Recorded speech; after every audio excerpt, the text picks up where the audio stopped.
భయ్యా కే RAM serious గా ఆయనకి యాక్టింగ్ కి 200 కి 300% మార్క్స్ ఇచ్చేసి ఈ సినిమాలో. ఇప్పటి వరకు చాలా సినిమాలు చూస్తుంటాం, బట్ నేను ఇది కూడా చేయగలను, ఇంతకు మించి ఏమైనా చేయగలుగుతాను మీకోసం, మిమ్మల్ని ఎంటర్టైన్ చేయడానికి అని ఫిక్స్ అయ్యి దిగినట్టున్నాడు సినిమాలో. యాక్టింగ్ కుమ్మేశాడు అసలు, వేరే లెవెల్. కొన్ని డైలాగ్స్ ఉంటాయి భయ్యా, వణికిపోతారు ఒక్కొక్కడు థియేటర్ లో, నవ్వి నవ్వి పీక్స్ అనిపించింది నాకైతే. అవుట్ ఆఫ్ ఎంటర్టైన్మెంట్ ఈ సినిమా. ఒక ఎమోషన్, ఒక లవ్ స్టోరీ, ఒక నమ్మకం. హీరోయిన్ గారు వేరే లెవెల్ అసలు. ఆవిడ యాక్టింగ్ అయితే పిచ్చెక్కేస్తారు జనాలకి, అరే ఇలా కూడా ఉంటారా. ఆ క్యారెక్టర్ చాలా అంటే చాలా బాగా డిఫైన్ చేశారు. నేను త్రూ అవుట్ ఎంజాయ్ చేశాను.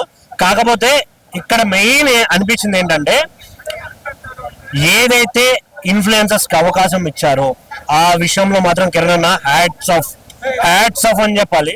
నేనైతే వేరే లెవెల్ హ్యాపీ అనిపించింది అబ్బా. నవీన్ నాయక్ అదే పోల్ చొక్కా కావచ్చు, రాగడే అన్న ఇమిటేషన్ కావచ్చు, ఇలా చాలా మంది ట్రోల్ చేశారు రిలీజ్ అయినప్పుడు. బట్ యూట్యూబ్ లో కనిపించే అందరినీ తీసుకెళ్లి స్క్రీన్ పైన చూపించడం అంటే నాటే ఈజీ థింగ్. చాలా హ్యాపీగా అనిపించింది. కిరణ్ అన్న థ్యాంక్ యూ సో మచ్. అలాగే మా అందరికి ఎప్పుడు సపోర్ట్ గా ఉండండి, మీ వెనక ఎప్పటికీ మేము ఉంటాం.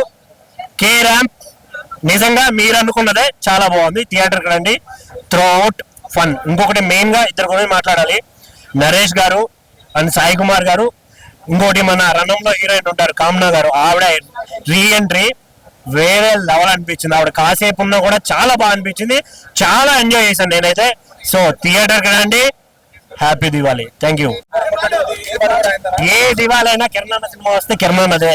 ఎందుకంటే కంటెంట్ తో కొట్టేటోడికి ఖచ్చితంగా ప్రతిదీ క్లారిటీ ఉంటది. నేను చెప్తున్నానుగా, ఇక్కడ నుంచి నాన్ స్టాప్ ఇంకా అందరికి కొత్త ర్యాంపే. సినిమా ఎంత ఎంటర్టైన్మెంట్ ఉందో అంతే లవ్ స్టోరీ ఉంది. ఓన్లీ పంచులు వేసేసి ఏదో నవ్విచ్చేసి స్టోరీ లేకుండా ఇలా లేదు. స్టోరీకి స్టోరీ ఉంది, ఎమోషన్ కి ఎమోషన్ ఉంది, లవ్ కి లవ్ ఉంది. అక్కడ మళ్ళీ only love story, love track నడిపిస్తాను లేదు, మధ్యలో కూడా పంచులు వస్తున్నాయి. వేరే లెవెల్ అసలు. నేను చెప్తున్నానుగా, ఈ దివాళీ కిరణ్ అన్నదే. కిరణ్ అన్న నువ్వు మాకు గిఫ్ట్ ఇచ్చావు, మేము మీకు గిఫ్ట్ ఇస్తున్నావు. కలెక్షన్ తో కుమ్మేసాయి. Thank you.